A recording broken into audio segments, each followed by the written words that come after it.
Hi, it's David Pingree. We're out here at Paula today doing our dialed in segment on the 2016 YZ450. We put a lot of time on this bike between our introduction and today more laps again. And we've come up with some pretty good settings we want to help you guys out with. Just give you a good baseline of where to get started with your new bike, all right? All right, starting with the suspension, we really like the feel of this fork, getting back on a spring fork. Just such a predictable, comfortable feel. And there's a lot less moving parts to it and a lot less things you've got to check and worry about. Really, there's compression and rebound clickers, and that's about it. We liked our compression at 7 clicks out, so all the way in, 7 out, and the rebound underneath, go all the way in and come out 9 clicks out. And with that setting, we were able to get a really wide range of guys comfortable, good on hard landings, good on little bumps, and just a very solid feel. As far as the shot goes, we ended up at going all the way in with the low speed and bringing it out 7 clicks. The high speed is 1 1/4 turns out, and the rebound is 6 out. So again, with that setting, we're able to get pretty much everybody comfortable. Now, something that was recommended to us as far as sag goes is to make sure you don't overdo it on sag.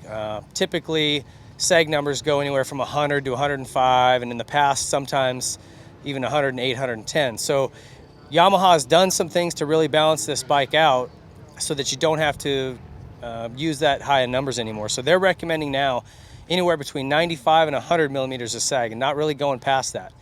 I like a back end kind of squatted down, so for me, I went 100 millimeters of sag, and I was comfortable with that. But I'm glad that they passed that along to me because, like I said, typically I would go 103, 105 at least. So don't go past that 100 millimeters of sag mark. 95 to 100 is where they want to see it. That was really it for the suspension. We didn't have to make any changes past that. Once we got there, everyone that jumped on this bike liked it and they were happy. One thing we did change is we went to Dunlop 732 tires. And this seems to be a common theme among a lot of different brands. By putting those tires on, you get a lot of stability back in the bike. Unless you're on very, very, very hard pack, and maybe you get a better feel with a hard pack tire. But anything that's medium to soft, the Dunlop MX32 tires are just going to allow the bike to bite in and stay more planted, stay more stable down straightaways. We were recommended to try a 49 tooth sprocket, go up one. Standard is 48 on this. I don't recommend that. I think this bike has so much torque.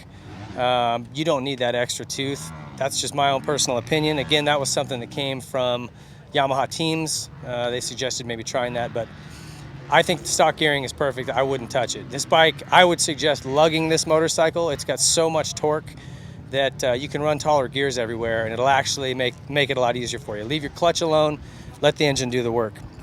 A couple other little things on the Yamaha. These Zeus fasteners have a tendency to come unclipped. They're grabbing on guys' boots through turns and stuff, and the fix is very easy. You just take and pop off the little wire U-tab that's on here. Just take it off with some pliers or needle nose pliers or whatever, and use a flathead screwdriver to remove these. Real simple fix, doesn't cost you any money, and you won't have to worry about those coming unfastened anymore. The handlebar adjustment, that's something you need to play with. I liked it in a further back position, but it is nice to have that option for taller riders to be able to push that forward. So again, if you're over 5'10", you're pushing 6 foot, try moving those forward. You get a good feel for that. And again, another recommendation was making sure you change the oil every 6 to 8 hours. I think it's pretty critical on these Yamahas to keep fresh oil in them. If you can do that, I think it's just helps these things be a lot more reliable. And the last suggestion I have for those folks who own these Yamahas, doesn't really pertain to the motorcycle itself, but something that I got recommended to me by a road race guy is throwing some earplugs. For me, the sound of the air filter drawing in air from here, as great as of a design as that is, engineering-wise, it can be pretty distracting for me. And so I tried throwing in some earplugs and riding with them, which road race guys do all the time. And at first it seemed like a crazy idea, but you still hear the bike, but it isn't that really loud, distracting sound, and you kind of get lost in just focusing on what you're doing. I found it to be actually really cool and something I'm going to try on other bikes as well, just to see if it's something I pick up and do full time. So if that noise bothers you at all, give that a try. Throw some little foam earplugs in and see if it doesn't help.